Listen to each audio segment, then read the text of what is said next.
Paragraphs 30 and 48 mention membership on the grounds of sex in single-sex spaces.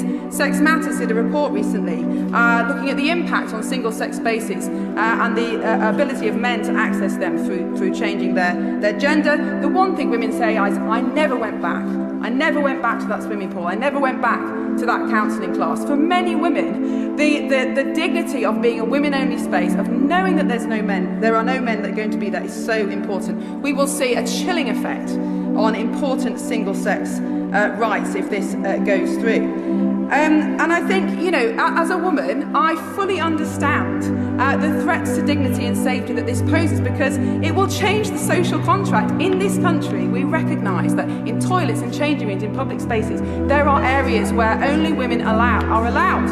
I had an experience recently in a restaurant where a man dressed as a woman walked into the toilets. I was on my own in the toilets. He stood behind me and stared at me into the mirror, looking at me in my eyes. Now, I have no idea if he intended me any harm, but my instinct, my evolved instinct as a woman, was to be frightened, because unlike almost any other species, women are far less powerful than men. We can't defend ourselves. That's why we have, no, it's a fact.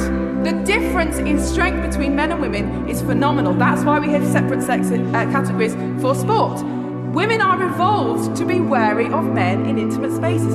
That's why we have single-sex spaces. They must continue to exist for the safety and privacy of women. This threatens that social contract. Finally, it threatens the understanding of our law, which should be based on fact. And you cannot change your sex any more than you can change your place of birth or who your parents are. Now, I fully understand the complex arguments involved in this, and we should treat it with compassion. But if the law is not based on fact, then how can we trust the law? That's why the government is absolutely right to serve this notice.